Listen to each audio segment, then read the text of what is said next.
I'm building my own resilience here today because although, like many of you, I've spent a lot of time on the screen in the last year, I haven't actually done a Zoom presentation for this many people today. So as I often do, I'll put my hand on my heart and take a deep breath and just jump right in. So thanks again for joining us.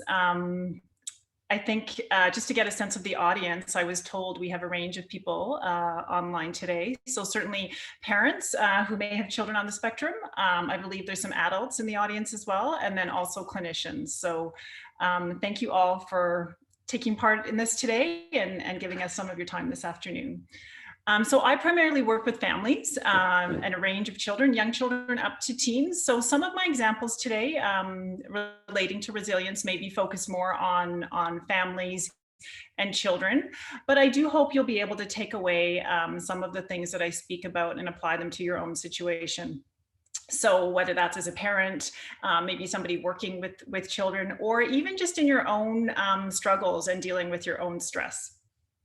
So just to provide a little bit of an overview before I get started and to give you an outline, I'll spend a little bit of time talking about resilience and give you some definitions.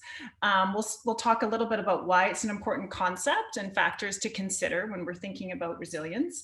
Some of the concepts within psychology that are connected to resilience, and then jumping into some strategies that I hope you can use in your own life when we're in the thick of frustration, when we need to build resilience to help with our coping and dealing with challenges. I'm going to speak a little bit about praise and how that can be used to help us build resilience and some scripts that I hope that you can also find to be useful. And then at the end, I have a couple of slides that'll provide some resources should you want to delve a little bit more deeply into this topic. And I have provided my slides, so hopefully they'll be distributed. And as I'll probably move quite quickly, hopefully if things are of interest, you can go back and spend a little bit of time reading some of my points and investigating the resources further. Okay. So in terms of definitions, I have two teenagers at home, a 16 and a soon to be 18-year-old. So I thought I'd start with asking them about resilience and what their thoughts were. The first one sort of felt that whatever it is, I'm pretty sure I've had it tested enough in the last 12 months. And I think that's probably something we can all relate to. My older teen was a little bit more thoughtful, and she said probably one of those psychology things about my ability to bounce back or learn from hard things. I thought that was pretty good.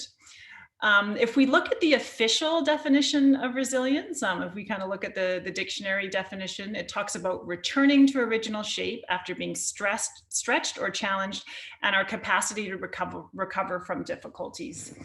So that's more of an endpoint definition, right? That might be where we want to get to if we're building resilience or thinking about being resilient. I tend to think of it more as an active process. And I think the psychology literature sort of guides us in that direction. So it's more of the in-between process of tolerating distress, staying in the challenge, or hanging in there when things get hard. So it's more of a process. And that's why I think we often talk about building resilience. And it's messy, right? I'll often say to families in my work, if we're struggling, if our emotions are heightened, if we're feeling dysregulated, we're probably building capacity to tolerate distress. So it's certainly not a smooth process. And over the last year, I think, as my 16-year-old said, we've all had lots of practice at building our resilience. So why is it important? Again, might be stating the obvious, but we know that challenge and adversity are part of life. All of us experience smaller setbacks, maybe on a day-to-day basis, and of course, larger scale challenges as well. So how we cope with challenge can definitely play a significant role, not only in the outcome, but how we cope with psychological consequences of that, sort of more on a long-term basis. We do know that research suggests that resilient individuals don't differ in the amount of distress or the grief or anxiety that we might experience, but it's more about how we cope and how we grow from those experiences that differs. And I think especially in working with children or thinking about our own early experiences in life, if we have a tendency or an ability to work on these things earlier in life, then we're less likely to use unhealthy coping mechanisms as we face challenges as our life goes forward. So things that contribute to resilience. Certainly we know personality can play a role. And I think as adults, we can probably all think of other people that we know that seem to weather storms well. They tend to be that life draft that maybe we hang on to when things get stormy, and they take challenges in stride. So we do find that there are people that tend to just be born to have a little bit more of that kind of even keel and ability to tolerate hard things. However, we also know that social support, having people in our lives that we can rely on, such as family, friends, and even that sense of community that we can build around ourselves, that goes a long way in helping to bolster us when we're in times of challenge or difficulty. And certainly, again, through the pandemic, I think we've seen, in spite of not being able to connect as readily face to face, being able to stay connected to people that we're close to and form sense of community, even if it's online, has helped us get through probably some of our hardest moments. So the good news, I think, is that there's certainly skills that we can work on and try to foster that help us cope with challenge and build resilience. So there's a list of them there. And as I was preparing for this, I realized that a lot of those things are probably sort of things that have helped us get through the pandemic as well. So managing emotions effectively, trying to hold a positive view of ourselves and our abilities, certainly gratitude and looking for small things that we can appreciate in spite of challenge. I think that's something that we know that can help us get through. Making realistic plans and sticking to them. So trying not to take on too much, doing things that are manageable and achievable. Communicating with the people around us, trying to get our points across or get our needs expressed effectively will help. Seeking support from other people. And of course, focusing on the things we can control. And my hunch is that Dr. Reynolds might have a little bit more to say about that when he's speaking about anxiety and focusing on things that we can control or within our control. Okay, so I just want to mention a few related concepts, and I have sort of references on my last couple of slides to delve into some of these things a little bit more deeper. But I think these things are very interconnected: grit, growth mindset, and resilience, and they might be terms that you've come across, when thinking about these things before. So Angela Duckworth had a TED Talk a number of years ago that talked about grit, and it got a lot of attention. And through her research, she defined grit as the tendency to sustain interest in and effort towards very long-term goals. So grit is the thing that kind of gets us to our long-term goals. Carol Dweig's research, again, there's been a lot written about fixed and growth mindset. Those might be terms that you've come across more kind of in education or school-based work, and how those sorts of the two differing mindsets contribute to attitudes of experiencing success, certainly within an educational context. So a fixed mindset, believing that your qualities are carved in stone. So if I said I'm terrible at, or I'm good at math, but terrible at writing, that would be more of a fixed mindset, right? I'm never going to do well with my writing, but math I'm pretty good at. That would be sort of fixed, like that is sort of already established. Whereas a growth mindset would be a belief that our basic qualities are things that we can cultivate through our efforts. So if I said, well, I might have some better ability at math, but I can improve if I keep working on it. Or if I said, writing's pretty challenging for me, but I'm going to try to practice and get better, then that would certainly be cultivating more of a growth mindset. So although we might be born with various levels of grit, it certainly can be fostered and cultivated through growth mindset and experience. And I think an important thing to consider in terms of how these three things are interrelated is that grit, resilience, and growth mindset can change over time, and they're influenced by our thoughts, beliefs, and experiences. And again, although my focus today might be mostly on children, I would say it's never too late in our own lives to sort of think about how our thoughts, beliefs, and even our prior experiences in life have influenced some of those things related to mindset and coping with challenge. Okay, so now I'm just checking my time here. I'm going to delve a little bit more into what I'm hoping will be some practical strategies. And in my work with families, I often talk to them sort of about these two two areas that I think it's important to think about. So there's sort of the toolkit that we want to use in the moment, right? When we're dealing with heightened emotion, big feelings, challenges or frustration, right? Those are kind of how do we get through those tough periods of time, sort of tolerating maybe our kids' distress or our child's distress or the child that we're working with, or sort of tolerating our own distress when we're feeling a higher range of emotion or we're really activated. So that's kind of the in the moment stuff. And I think we need to think about strategies and tools to help with that. But I also think what's really important as well, and the piece that we sometimes forget, is kind of what I call the front end loading part of it. So not only what we deal with in the moment when we're challenged or stressed, but the things that we need to think about more on kind of that long view or front end approach, the skills that we're trying to foster, right? The things that we're trying to grow and develop that we can access more readily in those times of stress. And again, if we're thinking about children at an earlier developmental level or young kids, thinking about those things now gives us a long time to keep building and working on strategies. So sort of the two pieces, and this slide here talks mostly about some of the things we can kind of do right now, not waiting for the blow up or the period of stress, but actually things more kind of on a day-to-day basis that we can do to start building skill.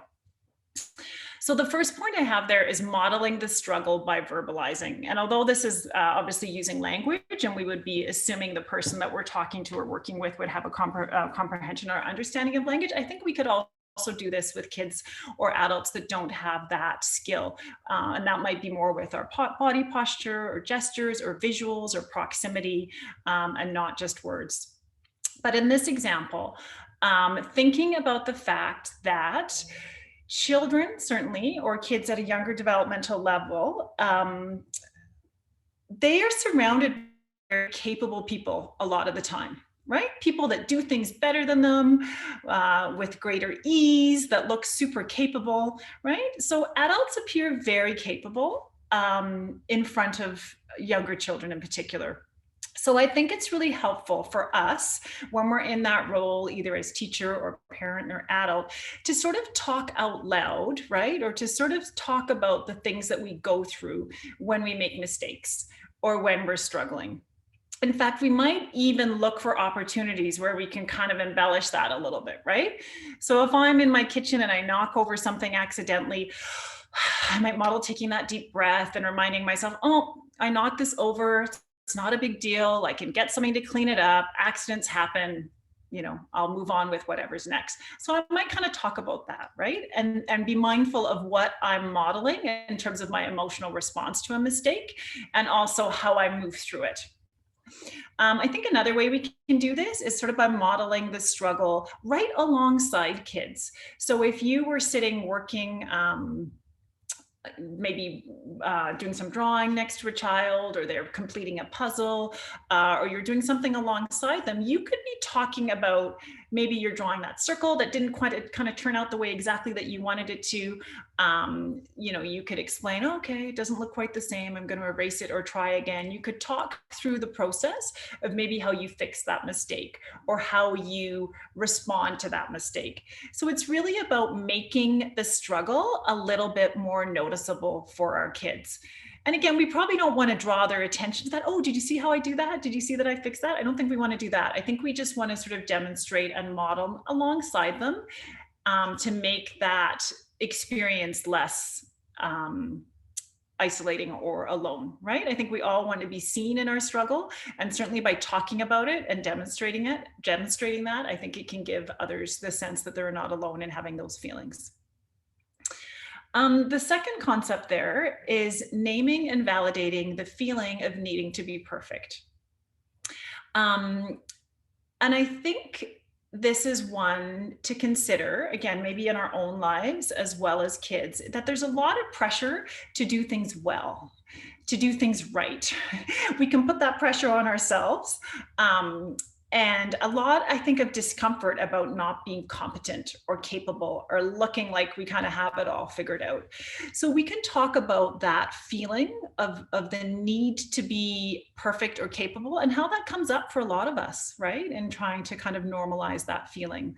I think we're maybe more likely to do that with feelings of sadness or anger, but maybe less likely to do that with feelings around perfection or needing to get things just right. In fact, I think sometimes when we see kids struggling with that, where they just don't want to persist or they sort of quit or they throw up their hands, our tendency is to sort of move them away from that really quickly, right? And not sort of acknowledge it. We just don't want to see that. Whereas talking about the fact that that's a common experience and it's something that a lot of us have can, I think, bring a feeling of support, and also that we can be, again, less alone in that. So sometimes this might seem a little bit abstract, but it can be even really helpful to name that. So we might have that perfect kid inside of us or that perfect mom inside of us who kind of shows up once in a while. We can even acknowledge that by ahead of time, maybe talking to our kids before they start that homework assignment or before they have to do something that's challenging, if maybe that perfect kid might show up, and what we're going to say to them to maybe move them off to the side. So by doing something like that, we're almost creating a little bit of space between that feeling of needing to be okay and needing to have it all figured out, and kind of recognizing that, yeah, I'm just going to shift that to the side and try to move forward and face the challenge that's in front of me.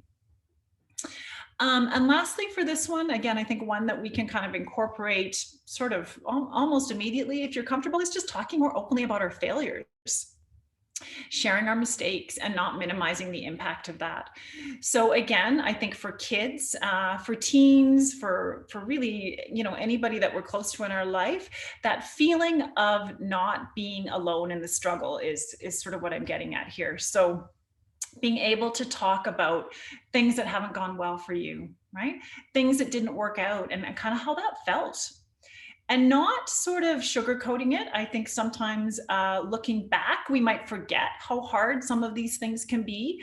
And we might talk about maybe not making that soccer team or failing that test, and then sort of making it seem like we very quickly recovered from that and got on to the next thing. But being really honest about some of those disappointments and had some of those things that maybe have hurt or have felt difficult in the past, and that maybe kind of those feelings stuck around for a while, right? And what we had to do to kind of work through that, whether it was leaning on other people or just sort of allowing ourselves to feel badly for a little while before we tried again or before we picked up and did something different. So really being honest about the difficulty in getting through some of the hard times we've experienced. Okay. So these next three are a little bit more of the sort of in the moment, in the messy kind of stuff that I talked about before. If the three previous were sort of building that sort of that front end approach where we're thinking about things we can do in sort of more moments of calm, these would be the things that we could maybe do kind of in more of that moment of struggle. Again, whether it's for ourselves personally as adults, or maybe supporting a child or somebody else in our life. So the first point there is connecting to what's happening in front of you. So acknowledging the struggle. I think as adults, we can probably relate to this. If you're having a hard time or you're feeling down, if somebody immediately starts giving you advice or telling you what to do, that might actually make you feel worse in the short term. If somebody actually sort of listens to what you're saying and validates the feeling and lets you know that it's really hard or that sounds really terrible, we then might feel more comforted and then have that ability to move on to think about something different. So naming what's in front of you, acknowledging that it's difficult, it's hard, that homework looks really challenging, oh, there's so much of it tonight, right? Acknowledging what's going on and just naming the struggle as our first step. Then I think the second step that can be sometimes helpful is trying to find where we can shift to. So while still staying connected to the emotion, thinking about how we can move towards a bit of success or a little bit of progress. So I borrowed this from a psychologist that I'll kind of reference at the end, Dr. Rebecca Kennedy. She uses this two things are true strategy, which I found helpful myself. So if it's something about homework and just having so much homework and feeling completely overwhelmed, well, two things are true, right? You have a lot of homework tonight that does look really overwhelming, but I know you're a kid who can do hard things. So acknowledging that it's hard and then looking for something a little bit hopeful, right? Maybe I've got all this writing that I need to get done. And yeah, that does look like a lot of writing. That's a lot of stuff that we need to get through tonight. Let's try to think about the first thing that might be easier to start. So it's almost like we can move towards a little bit of hope or a little bit of persistence and perseverance if we kind of acknowledge what's happening first. If you just sort of say, yeah, get down to it, or yeah, you got a lot of homework, let's get busy, without holding that space and kind of acknowledging the first part, I think we tend to get that resistance rather than the movement that we're hoping for. And the last thing there, I think, is starting small. So I say this to my teens quite a lot, and I use this personally as well when I'm feeling overwhelmed, that if something feels too hard, it's probably because the first step isn't small enough. So let's try to break down that overwhelming thing we have to do and start really, really small. And with that starting, sometimes the momentum builds and we're able to stick with the thing that is challenging. Okay, I'm going to skip through this pretty quickly, just because I know we've got lots of other speakers lined up and I want to leave a little bit of time for questions at the end. So I think this connects to the growth mindset literature quite nicely. There's been a lot of things written recently about praise. Praise can be motivating. Praise can help build resilience because it helps us get through challenge and can kind of keep us on the right track or provide a bit of momentum. But we do know that some praise is more effective than others. So thinking about praising effort and process rather than the person, again, it kind of fits with that growth and fixed mindset. So you're using great strategies to solve that puzzle versus you're really good at solving puzzles, right? Looking more at the process as a way to keep us going versus just that fixed trait that it's no problem for you or it's easy. Again, thinking about personal mastery. So the things that I'm working on rather than my siblings or the rest of my class, really focusing on the level that I'm at and I'm moving towards in terms of personal achievement. Making sure that our expectations are kind of in that right zone. So if we're praising something that's really easy, it's probably not going to be that motivating. If I'm setting that bar too high and I'm totally overwhelmed and I'm not experiencing any success, it's going to be hard for me to stick with it. But if I'm kind of in that middle zone of where I need to be, then I'm more likely to keep moving forward in the right direction. Encouraging, so acknowledging what you're doing and what looks great versus things that I like or putting my needs ahead of them. So again, it might seem like not much of a distinction there, but helping individuals and kids feel good about what they're achieving versus the things that we want them to achieve to help build more of that internal focus of control. And then one that I've had to work on a lot myself, I think we're really good at saying, good job, way to go, right? Those things flow really readily. That might not be the most effective use of praise. So if you're looking at being a little bit more specific or getting away from just the good job, I think just even saying to somebody, hey, you did it, and then describing what they did, that can provide a lot of positive momentum and feedback by giving them that specific description and just letting them know that you noticed that they did it. This is a word, again, it comes from the growth mindset literature, and maybe a simple thing to start incorporating. I borrowed this slide from See and Saw. They do a lot of work in emotion coaching with early childhood focus. So the power of yet, adding that word to a lot of our feedback sort of adds in that future perspective and helps us continue and persist. So the examples that they provided here, a child says, I can't climb this. Maybe you say in response, you haven't learned how to climb that ladder yet, but I see you working hard on that. Again, giving that future perspective and that encouragement to keep at it or stick with it, which I think goes back to our original definition of resilience, right? Trying to stick with things when the going gets tough. I don't know how to do this puzzle. You haven't figured it out yet. Would you like to work on that together? So certainly offering support, not jumping in and taking over, and allowing that acknowledgement that you're not quite there yet. Maybe a child notices how you respond when the younger sister screams and you've been encouraging them to use their words instead. So maybe a statement that your sister hasn't learned how to ask for help yet, so let's show her how we can do that. So that might be a really simple word to add to some of your feedback and some of your conversations to help with that future perspective. So I mentioned Dr. Rebecca Kennedy. She's a New York-based psychologist that's been writing a lot, actually during the pandemic, posting a lot on Instagram and Facebook. If you're on social media under that handle, Dr. Becky at Home, she has tons of really useful practical strategies for parents, and she works from an attachment-based perspective. So she does a lot of work for parents about maybe sort of doing that inner child work and parenting themselves in a way that maybe they didn't have the experience of receiving when they were younger.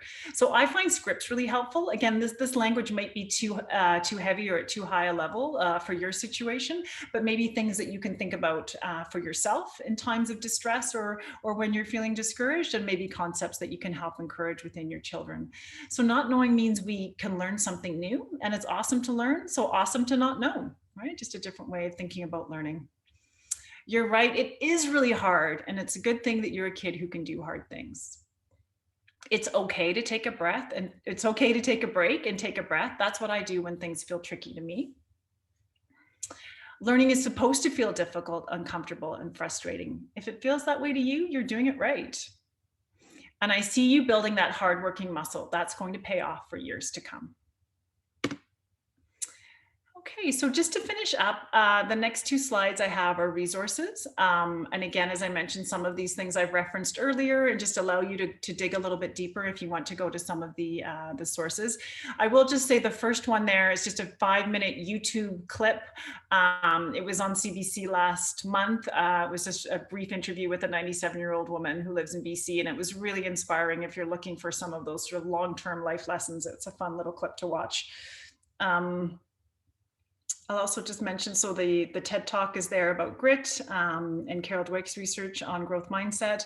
The Big Life Journal link might be a helpful one for parents of those of you that work with kids. If you're not familiar, they put out a lot of free printables that have great strategies for cultivating growth mindset. They have journals that you can purchase online, but they also have a podcast that you can access for free that has some really nice kind of stories or things for kids to listen to.